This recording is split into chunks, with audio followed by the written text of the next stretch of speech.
haven't really put much effort into Christmas decorating until last year, but this year I'm all in. I got the tree, I decorated it, and then I realized I don't have a cute little Christmas tree topper. And of course, I was like, I can make one. So that's exactly what I did, and that's what I'm going to show you here today. It was a very iterative process. I do hate how corporate that word makes me sound, but I love how it embraces the fact that we don't necessarily land in like the perfect spot right off the bat, that there's trial and error, and you make something that evolves into something that evolves into something, etc., and that you don't have to like give up on something just because it's not quite right yet. And that's exactly what happened with this little lady. So stay tuned for the many iterations of my Christmas tree angel. I knew I wanted to do an angel as opposed to a star or some other Christmas tree topping shape, but I didn't want her to be like a classy angel. I wanted her to be kind of colorful and crafty. So I started with this bright green felt that I looped into a funnel shape, thinking that could be like the start of a dress, and a bunch of buttons that I had sorted by color. I went with like kind of a red into purple into green, white kind of thing. I used pins to hold my funnel in place and then used chalk to sketch out a curve that started from the top and went across the dress down to the bottom. The plan being that I would sew buttons along that curve.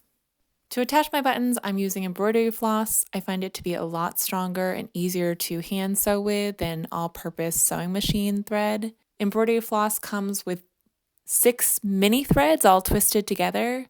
I'll use anywhere from 2 to 4 of those for a project like this. I'll first determine my needle size. I'll try a needle and see if it fits through the fabric smoothly. I'm looking for the needle that has the biggest head but still goes through smoothly.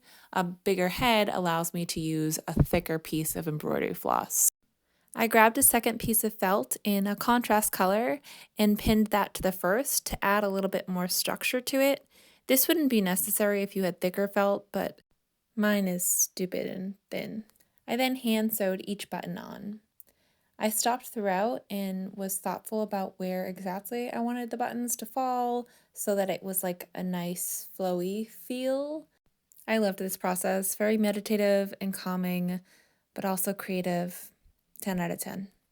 Next, I folded the felt back up into its tunnel coney shape and then secured it in place by hand sewing a zigzag all the way down. I kind of overlapped each stitch to really make sure it was nice and secure, and used a single chalk line down the center back as my guide to keep them fairly equidistant. I trimmed the back with pinking shears, which kind of mimicked the zigzag of the back securing stitch, and then the bottom with regular shears. I was really happy with how the contrast felt ended up showing itself a little bit in the back. An example of one of those necessities that turns into a cool design detail.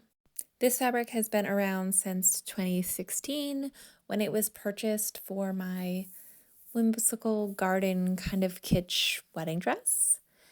I wasn't sure exactly how I wanted to incorporate it, but I thought it would be a great fit, so I just started cutting around the flower petals.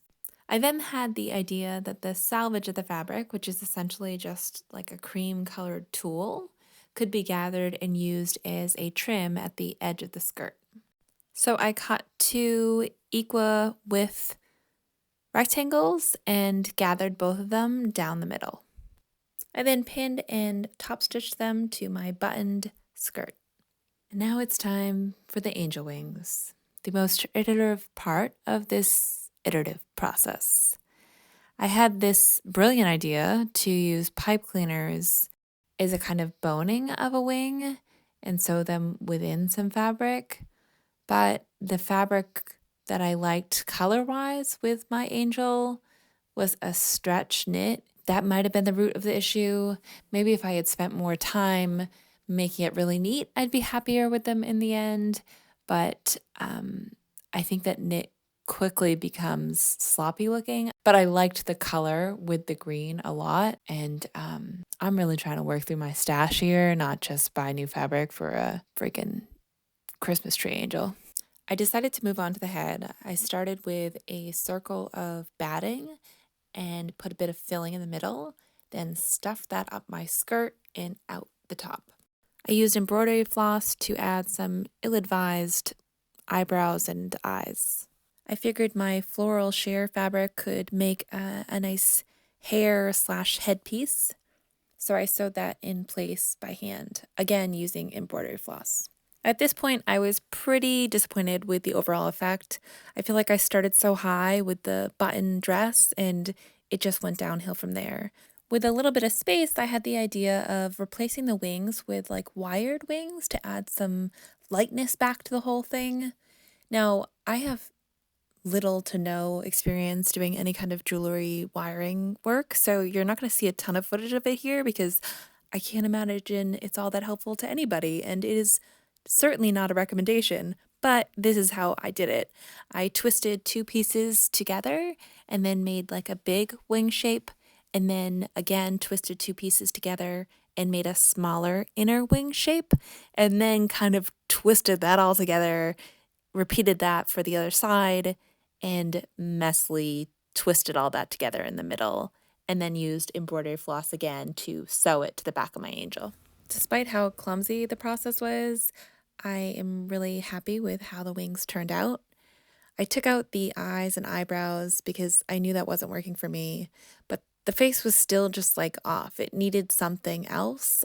I let it sit on my tree for a few days and then decided to go back to the head with some roving.